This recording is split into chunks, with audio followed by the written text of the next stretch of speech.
بسم اللہ الرحمن الرحیم۔ السلام علیکم۔ پچھلے ایپیسوڈ میں نے بتایا تھا کہ کبیر سنگھ کی فیملی جو ہے وہ بڑا اچھا دن رات گزار رہے تھے اور کبیر سنگھ کی معاشرے میں بہت عزت بھی تھی۔ اس کا بیٹا جو تھا جس نے میٹرک کا امتحان دیا ہوا تھا لیکن ابھی رزلٹ نہیں آیا، وہ رزلٹ کا انتظار کر رہا تھا۔ اس کی دو بیٹیاں اسکول میں جاتی آتی تھیں، چنگ پہ نئے شریف بچیاں، تو لوگ ان کی شرافت کی مثالیں دیا کرتے تھے۔ تو اب وہ جو اس کا بیٹا تھا کبیر سنگھ کا ٹونی، اس کا رزلٹ آ گیا اور وہ پاس ہو گیا، لیکن اتنے اچھے نمبر نہیں لیے تھے اس نے۔ تو اب ٹونی نے سوچا کہ میں اسے کالج میں داخل کراؤں۔ کالج کا پتہ کیا تو وہاں داخلہ فیسیں اتنی تھی کہ کبیر سنگھ جیسا غریب آدمی وہ نہیں پہ ادا کر سکتا تھا۔ پھر اس نے سوچا کہ میں اسے کسی پولیس کے محکمے میں کرا دوں۔ وہاں کوشش کی تو پتہ چلا کہ یہاں تو سفارش یا پیسہ، وہ دونوں چیزیں اس غریب کے پاس نہیں تھی۔ پھر اس نے سوچا کہ میں اسے ڈاکٹر بنا دوں۔ ڈاکٹری کے لیے بھی کالج میں جانا تھا، MBBS کرنا پڑتا تھا، نہیں پیسے تھے۔ انجینئر بنا دوں، انجینئرنگ کے لیے بھی وہاں مارکس چاہیے تھے، بڑا اچھا رزلٹ ہونا چاہیے تھا۔ یہ جو ٹونی تھا یہ تو اس کے تو اتنے مارکس نہیں تھے۔ پھر اس نے سوچا یہ جو کوئی سائنسدان ہے وہ بنا دوں۔ اس کا پتہ چلا کہ یہ تو PhD کرے گا تو پھر ہی کوئی سائنسدان بنے گا۔ پھر اس نے سوچا کبیر نے اسے وکیل بنا دوں، تو پتہ چلا کہ یہ تو LLB کرنا پڑتا ہے، تو اس کے لیے بھی کالج کی فیسیں یہ ہے۔ تو اس نے سوچا کہ میں اسے پرائیویٹ نوکر کرا دوں۔ پھر اس سے پتہ تھا کہ میرا بیٹا تو بڑا جھوٹ ہے، وہ تو ذرا بھی، تو اب کبیر سنگھ تو جاتا تھا پرائیویٹ لوگوں کے وہ سامان رکھوانے کے لیے۔ اسے پتہ تھا کہ وہ لوگ تو ملازموں سے بڑا کتے جیسا کرتے ہیں سلوک، وہ تو ان کی بڑی بڑی بری گالیاں بھی دے دیتے ہیں۔ تو اس نے سوچا کہ اگر یہ ٹونی کو میں نے کسی کے پاس ملازم کرایا تو اگر اگلے نے گالی نکالی تو یہ تو اسے جان سے مار دے گا۔ اب اسے فکر ہوئی کہ میں آخر کیا کروں، یہ بچہ جوان ہو گیا، میٹرک کا لے گھر میں تو بٹھا نہیں سکتا۔ تو اس کو ایک شخص جس کے پاس وہ جاتا تھا، وہ سرمایہ دار نہیں، یعنی مقصد کہ امیر آدمی تھا جس کا آڑت کا کاروبار تھا، وہ گھی وغیرہ سٹور کرتا تھا۔ اس نے اپنی یہ بپتا بیان کی کہ میں اپنے بچے کو ملازم کرانا چاہتا ہوں، وہ بڑا جھوٹ ہے، تو آپ برائے مہربانی کو میری مدد کریں۔ تو اسے کہا بھائی میرا ایک دوست ہے، وہ یہاں بہت بڑا سرمایہ دار ہے، وہ جانتے ہو نا فلان جو ہے مل اونر۔ اس نے کہا جی ہاں جی، اسے کون نہیں جانتا، وہ تو پورے ملک میں مشہور ہے۔ تو اس شخص نے کہا کہ ٹھیک ہے وہ آئے گا، وہ 2 دن ادھر آتا ہے اپنے شہر میں، باقی وہ دوسرے شہروں میں جلسے ان چکروں میں رہتا ہے، تو وہ آئے گا میرے ساتھ چلنا۔ تو اب 2 دن بعد کبیر سنگھ وہ جو تھا سرمایہ دار دکاندار، اس کو لے کے اس شخص کے پاس گیا، ٹھیک ہے۔ تو وہ شخص جو تھا اس کا مکان نہیں بلکہ ایک محل تھا، جس کے سین میں تقریباً 50 بندے پہلے بیٹھے ہوئے تھے، 4 پہیاں بچھی ہوئی تھے، کوئی کا پی رہا ہے، کوئی لسی پی رہا ہے۔ تو وہ سامنے بیٹھا ہوا تھا برآمدے میں ایک صوفے پہ، وہ جو سرمایہ دار شخص تھا۔ اب یہ جو کبیر سنگھ کا دوست ہے اس شہر کا، ٹھیک ہے، وہ اسے لے کے اس سرمایہ دار کے پاس گیا، تو کہا کہ جناب یہ میرا بھائی سمجھ لیں کبیر سنگھ، اس کا بیٹا ہے، اس کو ملازمت چاہیے۔ تو اس نے کہا کدھر ہے؟ تو کبیر سنگھ نے ٹونی کو بلایا، ٹونی بیٹے ادھر آؤ۔ اس نے ٹونی کو دیکھا اور کہا کہ اس وقت میرے پاس تو کوئی ایسی خاص جگہ نہیں ملازمت کے لیے، تو بہرحال یہ جو میرے باڈی گارڈ ہے نا، یہ تو پتہ ہے مجھے ضرورت پڑتی رہتی ہے ان میں اسے رکھ لیتا ہوں، اس کا کام دیکھ کے تو پھر اس کی تنخواہ وغیرہ سب کو فکس کر دوں گا۔ تو اسے ایسے کرو کہ وہ جو ہے نا باہر ڈیرا، وہاں پہ جاؤ، وہاں پہلوان ہوگا، اس کو میں فون کر دیتا ہوں، پہلوان اس کو سب بات سمجھا دے گا، اس کو جا کے پہلوان کے پاس چھوڑ دو۔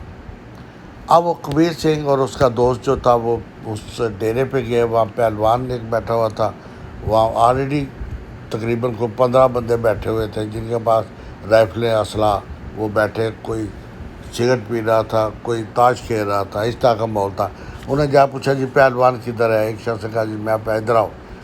تو اس نے کہا کہ آپ کو مجھے پہلے پیغام مل چکا ہے، باس نے کہہ دیا ہے کہ اس کو رکھ لو. تو یہ ٹونی کون ہے؟ تو کبیر سنگھ نے اپنے بیٹے کہا یہ ٹونی ہے. اس نے کہا ٹونی بیٹے ادھر آؤ، میرے پاس بیٹھو. تم نے وہ باڈی گارڈ کا کام کرنا ہے، کبھی رائفل چلائی ہے؟ ٹونی نے کہا جی نہیں. شوق ہے؟ اس نے کہا جی بڑا شوق ہے، مجھے تو میرا دل چاہتا ہے کہ میرے پاس رائفل. تو اس نے نئی رائفل نکال کے آٹومیٹک اس کو دی. یہ لو، یہ ایک امریکن آٹومیٹک رائفل ہے، یہ تمہاری ہے، یہ بلٹ پروف جیکٹ ہے. جب بھی ہمارے باس کو ضرورت ہوگی وہ بلا لیا کرے گا، پھر ہم جہاں سے جاتے ہیں اس کے ساتھ وفاظ کے لیے. تو اس نے کہا ٹھیک ہے. اسے کہا یہ روز ان کو ضرورت نہیں پڑتی، ہفتے میں کبھی ایک آدھ دفعہ جب وہ کسی ایسے علاقے میں جہاں پہ ان کو خطرہ ہو وہاں جاتے ہیں تو ساتھ لے جاتے ہیں باڈی گارڈ. ادروائز ان کا اپنا پرائیویٹ باڈی گارڈ بھی ہے جو ان کے ساتھ 24 گھنٹے رہتے ہیں. تو یہ جو ہے 14-15 بندے یہ اسپیئر رکھے ہوئے ہیں انہوں نے. تو کبیر سنگھ نے کہا جی اور جس کی تنخواہ وغیرہ، تو پہلوان نے کہا جی تنخواہ کا فکر نہ کرے، یہ ٹونی گھر رہے گا تو یہ پیسے آپ کو دے دے گا، صرف باس اس کا کام دیکھ کے تنخواہ مقرر کرے. تو کبیر سنگھ نے کہا جی ٹھیک ہے، بہت مہربانی. اس نے کہا جی ٹونی کو ادھر ہی چھوڑ جاؤ، اس کا کھانا پینا سب کچھ، رہائش وغیرہ سب کو ہمارے ذمہ ہے، آپ بے فکر رہیں، آپ جا کے اپنا کاروبار کریں. واپسی پہ کبیر سنگھ بڑا خوش، راستے میں سے اسے مٹھائی لی، گھر آیا، اپنے بچوں کو بیوی کو کھلایا، جو بھی دکان پہ آتا لو جی مٹھائی کھا لو، میرا ٹونی جو ہے وہ ملازم ہو گیا، وہ باڈی گارڈ بن گیا فلاں شخص کا. تو اب ایسے ہوا کہ ٹونی گھر نہیں آتا تھا، بلکہ اکثر یہ جو کبھی کبھی وہ دکھاتے تھے ٹی وی پہ کہ وہ سرمایہ دار جو جا رہا ہے اس کے پیچھے گاڑیاں تھیں، ایک گاڑی پہ ٹونی بھی کھڑا ہوتا، اس کے ہاتھ پہ اسلحہ ہوتا. اس طرح ٹونی پورے اس شہر میں نا اس کا انٹروڈکشن ہو گیا کہ یہ سرمایہ دار کا باڈی گارڈ ہے. اب کئی دفعہ ایسے ہونا کہ ٹونی کو لوگوں نے آ کے کہنا کہ یار فلاں تھانے والا ہے، اسے کہو کہ ہمارے بچے کو چھوڑ دے. تو ٹونی نے وہاں بے دھڑک جانا، وہ تھاندار پہلے ہی جانتا ہوتا تھا کہ یہ فلاں سرمایہ دار کا بندہ ہے. تو تھاندار نے کہنا بھائی ایسے ہے ٹونی بیٹے 5,000 اس سے لے دو تو میں چھوڑ دیتا ہوں. تو ٹونی ان سے کہنا کہ جی 5,000 کا مسئلہ ہے، اگر نہیں دیں گے تو رات کو یہ ماریں گے، تو 5,000 دے دو تو آرام سے بیٹے کو لے جاؤ. تو گھر والوں نے شکر ادا کرنا کہ ٹونی نے ہمارے بچے کو بچایا ہے. انہوں نے 5,000 دینا اور بیٹے کو ساتھ لے کے گھر چلے جانا. تھانے دار نے اس 5,000 میں سے 2,000 ٹونی کو دینا، 3,000 اپنی جیب میں، اور تھینک یو ویری مچ کہہ کے اسے کہنا اچھا خدا حافظ. تو اب اس طرح ٹونی کی مشہوری ہوگی مختلف تھانوں میں. محلے کے لوگ ادھر ادھر جو تھے وہ انہوں نے اس کی سفارش کے لیے اس کے باپ کے ساتھ اپروچ کرنی شروع کر دی کہ جی ٹونی سے کہے جی ہمارا فلاں کام کرا دے، ٹونی سے کہے جی فلاں ٹیکس والے سے بچا دے، ٹونی سے کہے جی فلاں تو وہ رشوت مانگ رہا ہے وہاں بچا دے. اس طرح کے سینکڑوں لوگ جو ہے انہوں نے اپروچ کرنا شروع کر دیا. تو ٹونی نے ایک دن کہا کہ اپنے والد سے کہ دیکھیں ابا جی آپ ویسے ہی پریشان ہوتے رہتے، یہ دکان بند کریں، آپ یہاں پہ آفس کھول لیں، میں آپ کو فلاں جو ہے نا سیاسی جماعت اس کا جھنڈے وغیرہ لے دیتا ہوں، یہ سیاسی جماعت کا دفتر میں کھانے پینے کا سامان وہ دیا کریں گے، آپ نے صرف ان کے فوٹو لگا لینے ہیں، اور یہ ہے کہ جی یہ ان کا رابطہ آفس ہوگا. تو باعزت بیٹھے اندر، چھوڑیں اس کام کو، یہ جو آپ کیا کرتے ہیں ٹکیاں بیچیں بوتلیں بیچیں. تو کبیر سنگھ نے بھی سوچا ٹھیک ہے، زندگی میں پہلی دفعہ عزت مل رہی تھی، کمانی چاہیے. تو اب وہ اندر کرسیاں آ گئی، دری بیچ گئی، سامنے کبیر سنگھ کے لیے صوفہ آ گیا، بڑے بڑے لوگ آتے بیٹھتے کبیر سنگھ سے باتیں کرتے، سیاست پہ گفتگو ہوتی رہتی، ثقافت پہ، اخباریں بھی وہ جو جماعت تھی اس کی طرف سے آنا شروع ہو گئی، لوگوں نے آنا بیٹھ کے وہ اخباریں پڑھنی، گپے لگانی. ساتھ ایک ہوٹل کھل گیا چائے والا، اور وہاں سے چائے کا سسٹم وہ جو جماعت تھی اسے اس کا بل ادا کر دینا. یعنی مقصد ہے کہ زندگی میں عیش و بار شروع ہو گیا. اب کبیر سنگھ کو زندہ رہنے کا مزہ آیا. دوسری طرف یہ ہوا کہ وہاں کی جو چوکی تھا وہ تھانے دار تھا، اسے سب پتہ تھا کہ کبیر کی 2 بیٹیاں ہیں، وہ جب اسکول جاتی ہیں تو لڑکے پیچھے سے تنگ کرتے ہیں. تو اسے سپاہی سے کہا بھائی یہ بری بات ہے، یہ ہمارے محلے کی بچیاں ہیں، یہ بچے لڑکے ان کو تنگ کرتے ہیں. تو 2 سپاہیوں سے کہا سفید کپڑے پہن کے جاؤ، 2-4 لڑکوں کو ان میں سے نا جو کھاتے پیتے گرانے کے نظر آتے ہوں، موٹر سائیکلوں پہ پیچھے جائیں ان کی چانگچی کی، ان کو پکڑ کے لے آنا۔ تو وہ سپاہی گئے، انہوں نے جا کے تقریباً 10 لڑکے محلے کے پکڑ لائے۔ آتے ہی ان کو پہلے تو ان کی چھتر پریٹ ہوئی، ان کے والدین کبیر سنگھ کے پاس آئے، کبیر سنگھ نے جا کے ان کو چھڑوا دیا۔ تھاندار نے کہا جی 5,000 سب سے لے لو، تو وہ انہوں نے 5,000 دے کے بچوں کو گھر بلا لیا۔ اگلے دن سناٹا پھیل گیا، جب وہ بچیاں اپنے سکول گئیں تو چانگچی جا رہی تھی ویران، نہ کوئی پیچھے لڑکا تھا، نہ کوئی نمبر پھینک رہا تھا۔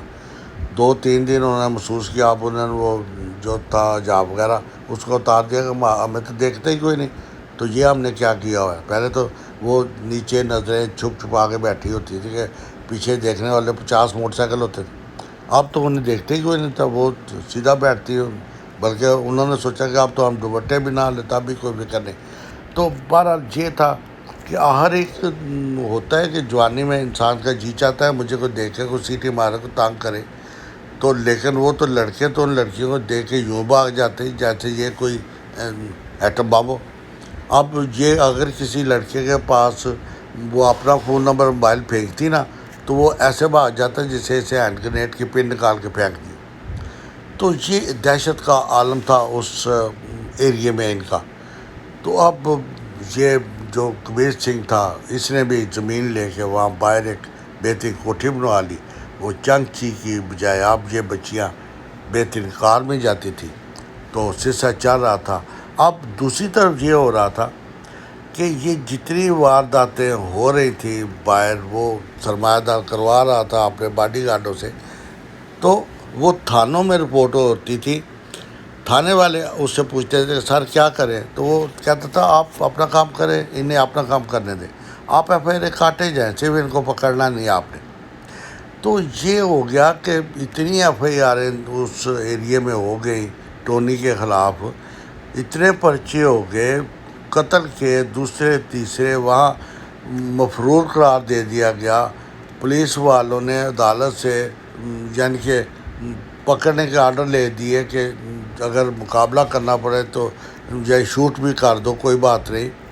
تو اس لیول کا وہ بدماش بن گیا ٹونی۔ تو جس تھانے میں اس کی فوٹو لگی ہوتی کہ موسٹ وانٹیڈ، نیچے لکھا ہوتا ہے 5 لاکھ روپیہ انعام، وہی تھانے میں بیٹھا وہ ٹونی جو ہے وہ چائے پی رہا ہوتا تھا تھاندار سے۔ لوگوں کو یہ منظر دیکھ کے سمجھ آتی تھی کہ ٹونی کو پکڑنا بڑا مشکل ہے، ٹونی سے بچو۔ اس کی دہشت میں دن بدن اضافہ ہوتا گیا، اور اینڈ کیا ہوا کہ اس سرمایہ دار کا ایک رائیول تھا، حریف تھا، وہ بہت بڑا سیاسی لیڈر تھا، ٹونی نے اس کے بیٹے کو گولی مار کے مار دیا، قتل کر دیا۔ اب کیونکہ وہ سیاسی لیڈر تھا، اس کے پیچھے بیک گراؤنڈ تھی حکومت کی، اس نے پولیس والے آئی جی ٹی آئی جی سب کا ناطقہ بند کر دیا، انہوں نے کہا اس کو پکڑ لو۔ تو پولیس کو نہ چاہتے ہوئے اسے اریسٹ کرنا پڑ گیا۔ اریسٹ کرنا کیا تھا کہ وہ اسے لے گئے، یار ہماری نوکریوں کا مسئلہ ہے، چلو تم نے پھر آ جانا ہے ضمانت پہ، تو ہمارے بال بچوں کا کیوں رزق خراب کرتے ہو، چلو ہمارے ساتھ تھانے۔ وہ ٹونی جو تھا وہ ان کے ساتھ جیل میں چلا ہوا، تھانے میں گیا، تھانے میں رہا۔ اب وہ مسئلہ عدالت میں چلا گیا، تو یہ سرمایہ دار تھا، یہ اس نے فون پہ بات کرتا تھا، ملتا نہیں تھا، وہ کہتا تھا اگر میں ملا تو میں ان پکچر آ جاؤں گا۔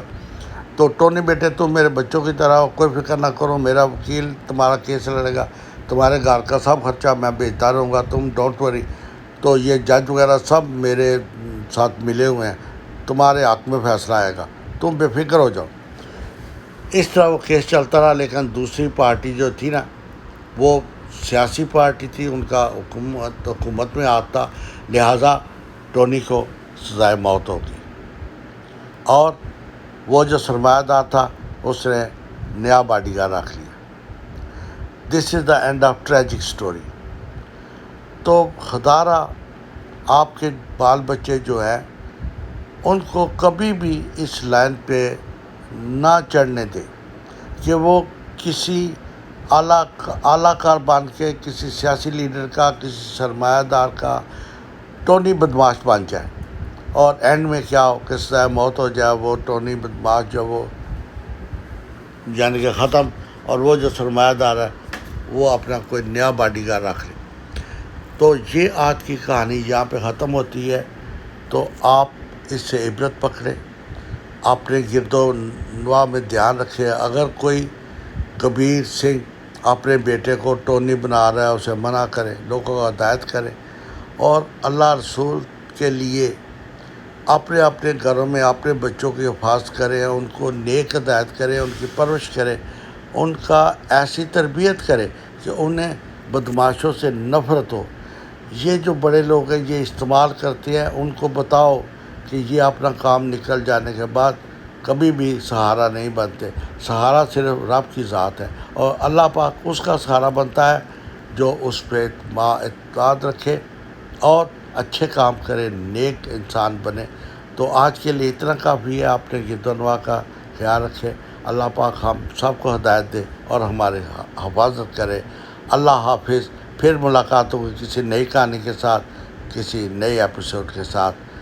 آپ خوش رہیں، تندرست و توانا رہیں۔ اللہ حافظ۔ خدا حافظ۔